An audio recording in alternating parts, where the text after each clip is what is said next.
Hello everyone, Radhe Radhe. তো আজকে আমার গোপালের জন্য স্পেশাল হচ্ছে ড্রাই ফ্রুট সিমাই।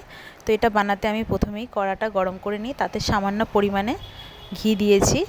আর ঘিটা একটু গরম হয়ে এলে তার মধ্যে আমি দুটো এলাচ ফাটিয়ে দিয়েছি আর দিয়েছি দুটো তেজপাতা।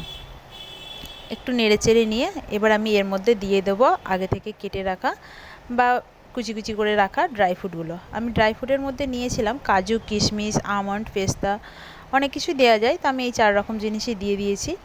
আর এবারে সামান্য একটু হালকা হালকা ভেজে নিয়ে তার মধ্যে দিয়ে দেব সিমাইগুলো। এবার সিমাইগুলো দেবার পর গ্যাসের ফ্লেম কিন্তু একদম মিডিয়াম আঁচে রাখতে হবে আর ধীরে ধীরে একটু ভাজতে হবে যাতে হালকা ব্রাউন কালারটাই আসে। এবার ভাজতে ভাজতে প্রায় 5 মিনিট মতন ভাজা হয়ে গেছে। তো এবারে দেখতেই পাচ্ছি ব্রাউন কালারটা হালকা হালকা এসে গেছে। তো বেশ খানিকক্ষণ ভাজার পরে আমি এবার এর মধ্যে দিয়ে দেব সামান্য পরিমাণে একটু জল, আর জলটা দেবার পরে দেব দুধ। তো এখানে ভাজা ভাজা হয়ে গেছে আমার। আমি এখানে 500 মতন দুধ দিয়েছি, মানে হাফ কেজি দুধ দিয়েছি পরিমাণ মতন।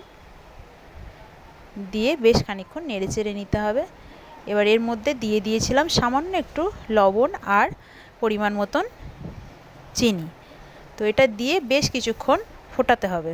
ফোটাতে ফোটাতে যখনই দেখবো আমি দুধটা বেশ মাখা মাখা হয়ে এসছে, গাঢ় হয়ে গেছে, ঘনত্বটা বেশ গাঢ় হবে, তখনই এটা নামিয়ে নিতে হবে। ব্যাস রেডি।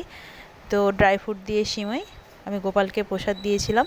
যদি ভিডিওটা ভালো লেগে থাকে, like, share and subscribe to my channel. এবার আমার দেখো পুরো রেডি হয়ে